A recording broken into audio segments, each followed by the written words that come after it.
ആളുകൾ വഴി കാട്ടുന്ന ആംബുലൻസിന് വഴി കാട്ടുന്ന ദൃശ്യം ഉൾപ്പെടെയാണ് നമ്മൾ കാണുന്നത്. തൊട്ടപ്പുറത്ത് കാണുന്നതാണ് വിജയുടെ വാഹനം. ആ ദൃശ്യത്തിൽ നമുക്ക് കാണാം തൊട്ടപ്പുറത്ത് വിജയുടെ വാഹനമുണ്ട്. ആ വാഹനം മാത്രമാണ് ആൾപ്പരപ്പിൽ ആളുകൾ നിറഞ്ഞിരിക്കുന്ന പരപ്പിന് നടുവിലുള്ളത്. അതിനിടയിൽ ആംബുലൻസ് വന്ന ആളുകളെ എല്ലാവരെയും ആശുപത്രിയിൽ എത്തിക്കാനുള്ള ശ്രമം നടത്തുകയാണ്. അപ്പോഴും ആൾക്കൂട്ടത്തെ നടന്നു പോകാൻ വണ്ണമേ ആംബുലൻസിന് നീങ്ങാനാകും. സാധാരണ ഒരാൾക്ക് അടിയന്തര ചികിത്സ വേണ്ട സമയത്ത് ആംബുലൻസിന് പറന്നു പോകാനാകും. പക്ഷെ അത്രമാത്രം ആൾക്കൂട്ടമാണ്. ആംബുലൻസിൽ അവിടെ നിന്ന് നീങ്ങാൻ പോലും പറ്റാത്ത വണ്ണം ആളുകളാണ്, ആൾപ്പെരുപ്പമാണ് അവിടെ ഉണ്ടായത്. ഇപ്പോഴും എത്ര പേർ 36 മരണം എന്നുള്ളതാണ്. അതിനപ്പുറത്തേക്ക് മരണസംഖ്യ ഉയരാനുള്ള സാധ്യത മുൻകൂട്ടി തന്നെ കാണുന്നു. കുറേ ആളുകൾ ഗുരുതരാവസ്ഥയിൽ തന്നെയുണ്ട്. നിരവധി ആളുകളാണ് കുഴഞ്ഞു വീണത്. ആ കണക്ക് കൃത്യമായി നമുക്ക് ലഭ്യമാകേണ്ടതുണ്ട്. എന്തായാലും ഇപ്പോൾ സർക്കാർ ജുഡീഷ്യൽ അന്വേഷണം പ്രഖ്യാപിച്ചിരിക്കുകയാണ്. ജുഡീഷ്യൽ അന്വേഷണം നടക്കും. ഈ TVK പ്രവർത്തകർക്കെതിരെ കേസെടുത്തിട്ടുണ്ട് പോലീസ്.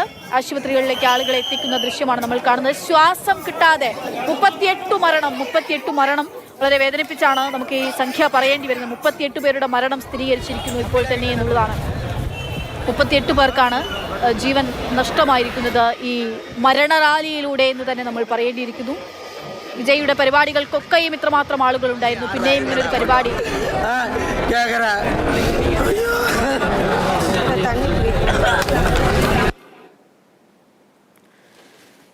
പ്രിയപ്പെട്ടവരെ നഷ്ടപ്പെട്ട ആളുകളാണോ? ഒരുപക്ഷെ 8 കുട്ടികളുണ്ട്. ആ കുട്ടികളുടെയൊക്കെ അച്ഛനോ അമ്മയോ ഒക്കെ ആയിരിക്കണം. വിജയെ കാണിക്കാൻ കൊണ്ടുപോയതായിരിക്കണം ആ കുഞ്ഞുങ്ങളെ. അത്രമാത്രം ആഗ്രഹമായിരിക്കും വിജയെ ഒന്ന് കാണുക എന്നുള്ളത്. അത് കണ്ട് തിരികെ വരാൻ പറ്റാതെ പോയിട്ടുള്ള, തിരികെ എത്തുമ്പോൾ ചേതനയേറ്റ ശരീരവുമായി കുഞ്ഞുങ്ങളെ അച്ഛനമ്മമാരെയൊക്കെ തിരികെ കൊണ്ടുവരേണ്ടി വരുന്ന സാധുക്കളായ സാധാരണക്കാരായിട്ടുള്ള മനുഷ്യന്മാരുടെ വേദനയാണ് നമ്മൾ ഈ കണ്ടുകൊണ്ടിരിക്കുന്നത്. ആശുപത്രിക്കകത്തു നിന്നുള്ള ദൃശ്യങ്ങൾ ഉൾപ്പെടെയാണ് കാണുന്നത്. എന്തായാലും ഒരുപക്ഷെ വിജയുടെ രാഷ്ട്രീയ ഭാവി ചർച്ച ചെയ്യപ്പെടുന്നിടത്ത് വിജയ് എന്നുള്ള നായകന്, വിജയ് എന്നുള്ള നടന്, വിജയ് എന്നുള്ള അഭിനേതാവിന്, വിജയ് എന്നുള്ള മനുഷ്യന് തമിഴകം നൽകിയിട്ടുള്ളൊരു സ്നേഹമുണ്ട്.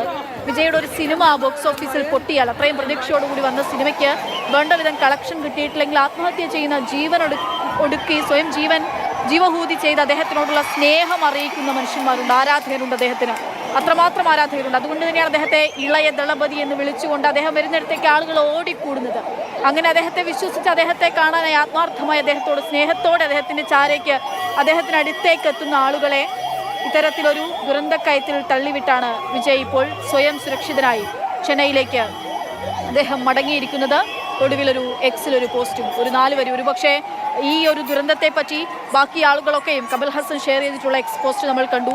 രജനീകാന്ത് ഉൾപ്പെടെയുള്ള ആളുകളുടെ ഒക്കെ നമ്മൾ കണ്ടു. അതിനപ്പുറത്തേക്കൊരു വരി പോലും ഇതിനകത്തുണ്ടെന്ന് ഇത് വായിക്കുമ്പോൾ തോന്നുന്നില്ല. അത്രമാത്രം ഒരു വേദന നിറഞ്ഞ, അല്ലെങ്കിൽ അതിലൊരു ക്ഷമാപണം പറയുന്ന തരത്തിലുള്ളൊരു വരി പോലും അദ്ദേഹത്തിൻ്റെ ഭാഗത്തു നിന്നും ഉണ്ടാകുന്നില്ല ഇപ്പോഴും എന്നുള്ളതാണ്.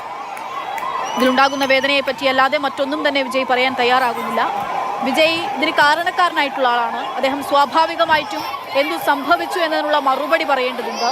എന്തുകൊണ്ട് ഇങ്ങനെ ഒരു ആൾക്കൂട്ടം നിയന്ത്രണാതീതമായി, എന്തുകൊണ്ട് അവരെ നിയന്ത്രിക്കാൻ പോലീസ് എത്തിയില്ല, എന്തുകൊണ്ടൊരു 10,000 എന്ന കണക്ക് കാണിച്ചുകൊണ്ട് ഇത്രയും ആളുകൾ കൂടിച്ചേർന്നിടത്ത് സുരക്ഷാ സംവിധാനങ്ങൾ ഏർപ്പെടുത്താൻ വേണ്ടി പോലീസിന്റെ സഹായം തേടിയില്ല എന്നുൾപ്പെടെയുള്ള ചോദ്യങ്ങൾക്ക് മറുപടി പറയേണ്ടിടത്താണ് വിജയുടെ ഭാഗത്ത് നിന്ന് ഇത്തരത്തിലൊരു എക്സ്പോസ്റ്റ് മാത്രം ഇപ്പോൾ പുറത്തു വരുന്നത്.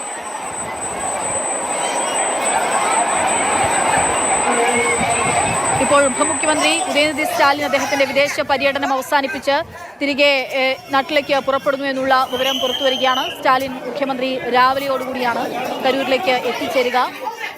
രാഷ്ട്രപതി, ഒപ്പം തന്നെ പ്രധാനമന്ത്രി, ലോക്സഭ പ്രതിപക്ഷ നേതാവ് രാഹുൽ ഗാന്ധി എന്നുൾപ്പെടെയുള്ള ആളുകൾ അനുശോചനം രേഖപ്പെടുത്തിയിട്ടുണ്ട് ഈ ദുരന്തത്തിൽ. ഒപ്പം തന്നെ തമിഴ്നാട് സർക്കാരിന്റെ നേതൃത്വത്തിൽ ധനസഹായം പ്രഖ്യാപിച്ചിട്ടുണ്ട്. രക്ഷാപ്രവർത്തനത്തിന്റെ ഏകോപനം നടക്കുകയാണ്. വിവിധ ആശുപത്രികളിലായിട്ട് കൂടുതൽ ഡോക്ടർമാരെ വിന്യസിപ്പിച്ചിട്ടുണ്ട് ഈ ആളുകളെ ശുശ്രൂഷിക്കാനായി. പ്രിയപ്പെട്ട താരത്തെ കാണാൻ പോയപ്പോൾ ജീവൻ നഷ്ടപ്പെട്ട മനുഷ്യന്മാരുടെ തീർത്തും അപ്രതീക്ഷിതമായിട്ടുണ്ടായ ദുരന്തത്തിൻ്റെ ശേഷിപ്പുകളാണ് നമ്മൾ ഈ കാണുന്നത്. ആശുപത്രിക്കൊക്കെ പുറത്ത് വലിയ ആൾക്കൂട്ടമാണ്. പ്രിയപ്പെട്ടവർ ആരൊക്കെ ഉണ്ട്, അവർ ആശുപത്രിക്കകത്ത് തന്നെ ഉണ്ടോ, ഈ ആശുപത്രിയിലാണോ എന്നുൾപ്പെടെയുള്ള കാര്യങ്ങൾ അറിയാതെ ആശുപത്രിക്ക് ചുറ്റും തടിച്ചുകൂടിയ ജനക്കൂട്ടത്തെ ഉൾപ്പെടെയാണ് നമ്മൾ ഈ കാണുന്നത്.